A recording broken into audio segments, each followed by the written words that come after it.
Please welcome Dan Meers from Kansas City. Well, good afternoon. As you can see, Devin's not the only one that does not look like his picture, okay? It is good to be with you. As Mark said, my name's Dan Meers. I'm from Kansas City. Back home, I'm known as the guy with the strange occupation, okay? I am a mascot. Now, when you're a mascot, here's what I've discovered. There are two questions that people ask all the time. Number one, is it hot in that costume? Yes, it is. Mascots use a cologne called Febreze, and we use a lot of it, okay? Second question I get is, how did you get into that line of work? Well, I got my start in college dressing in a tiger suit at the University of Missouri. I did that for 4 years, graduated, went out and got my first job after college dressing in a bird outfit for the St. Louis Cardinals. Now, as you can see from this picture right here, the guy who was Fred Bird before me was a short guy. I'm pretty tall. That meant his feathers covered up a lot more than my feathers covered up in that bird suit. So I was hesitant to show that picture today, but so I'm running around in St. Louis dressed like a bird. I get a call from the Kansas City Chiefs. They wanted to know if I'd be this guy. So I thought, well, I bet I'll look better in gray fur than yellow tights. And so I took the job in Kansas City. And I have been there. I'm starting my 27th season with the Chiefs. I love being a mascot. You know, I get paid to act goofy. I get to meet players. I get to hug cheerleaders. Even though I will admit, I don't do that near as much anymore, because about 22 years ago, this wolf got married to a fox. The fox does not like me hugging cheerleaders any longer. But actually, I brought a picture of my wife. There she is, right there. So, smoking hot, I know, but actually, got a better picture of my family. My wife's in the back there. I've got 3 great kids. My oldest daughter's in college. My son just graduated from high school, so he's headed to college. And my youngest daughter, she is a sophomore now. But I love being a dad. All my kids brought me in for show and tell back in kindergarten. Good times. I even got to trick or treat with my kids several years ago. I went as the wolf. My kids, of course, were the 3 little pigs that year. So, you know, I once heard if you ask a man his occupation, you're going to find out how he pays his bills, right? But if you ask a man his preoccupation, then you discover the passion of his life. Now, my occupation's mascot, but my preoccupation, what I am passionate about in life, are 3 things. It's my faith, my family, and using my life to make an impact here in this world. You know, I speak a lot on leadership, do a lot of motivational speaking, and my favorite definition of leadership is from John Maxwell. And John Maxwell said this: leadership is not about titles, positions, or flow charts. Leadership is about one life influencing another. And that right there is what I'm passionate about, is encouraging others to live a life of influence and to use their, to live a life of influence, not only in their homes and in their workplaces, but in the community in this world that we live in. And the reason I am just so passionate about this subject is on November the 23rd of 2013, I got a major wake-up call in life, okay? On that day, I literally came within inches of losing my life. Now, thankfully, instead of losing my life, I spent 9 days in a hospital, and I got some really big scars. Now, I had a guy tell me once that scars are just tattoos that come with a cool story. Now, today, I'm not going to show you my scars. If I do that, none of you will invite me to come and speak to your group, I promise you. So I'm not going to show my scars, but I do want to briefly share a little bit of my story.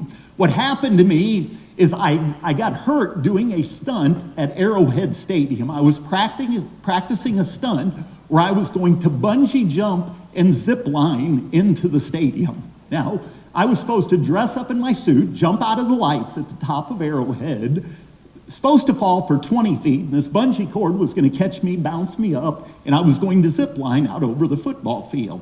Well, that day, unfortunately, instead of falling 20 feet, I was an overachiever. I fell 75 feet, and I hit the seats in the upper level at Arrowhead Stadium. I hit the seats so hard, I knocked 2 seats out of the concrete, okay? But not only did I do some damage to the seats that day, they did a pretty good job on me as well. That day, I broke 7 ribs, I collapsed my left lung, I shattered my tailbone, I cracked my sacrum, I got a big gash on the back of my left leg that required stitches and several units of blood. But my worst injury, they discovered I had broken the T12 vertebrae in my back, and the next day I had back surgery, and they inserted these new titanium rods to help stabilize that part of my spine. And I'll never forget that night of November the 23rd. Here's a picture of what I looked like that night in the hospital. And I'll never forget this night, because here's what I remember. The doctor had come in, told me all the injuries I had, explained that we were going to have back surgery the next morning, and he was walking out of my hospital room. He got to the door, he turned around, he looked right at me, and here's what he said to me. I'll never forget these words, and this is still fresh for me, so bear with me. I remember he looked at me, he said, "Mr. Meers, I hope you realize you're a very lucky man." He said, "If you fell 75 feet, he said, number 1, you're lucky you're still alive. And he said, number 2, you're very fortunate that you're not paralyzed right now." And I tell you, that night in that hospital bed, I thought a lot about what the doctor said. Thought a lot about my life, thought a lot about how I was living my life. And I want to share with you real quick the 3 greatest lessons I've learned since that night. And trust me, this is not the first time I've cried talking about this story. Somebody told me once, if your eyes don't water, your head will swell. Think about that. Crying. So I don't get a big head like all those athletes I work with. But share with you the 3 greatest lessons I learned. Lesson number 1 is this: live every day you get with character, with purpose, and with passion. You've heard that word a time or two. But you guys, life is a gift. Every day you get is a gift. Don't take life for granted. Live it with character, with purpose, and passion. Second lesson I learned since that night in the hospital is something my mom told me when I was growing up. And back in high school, I didn't think she was real smart, unfortunately. But my mom used to always say, most important things in life are not things. Most important things in life are relationships. You know what? Mom's a smart gal. Because there were 3 things that helped me get through 9 days in a hospital and 6 months of very painful therapy and rehab, day after day after day. Those 3 things were this: my faith, my family, and my friends. And you think about it, all 3 of those are relationships. My faith is my relationship with the Lord. My family is my relationship with my wife and my kids, my parents, my in-laws. And finally, my relationships with friends and coworkers and my neighbors. And, you know, I always encourage others to make relationships a priority, because it's our relationships in life are truly what give our lives meaning and what gives our lives purpose. And finally, the 3rd lesson I learned, and I learned this in January of 2014, I was headed to a physical therapist appointment. I used to call him my physical terrorist. If you've been to one, you know why.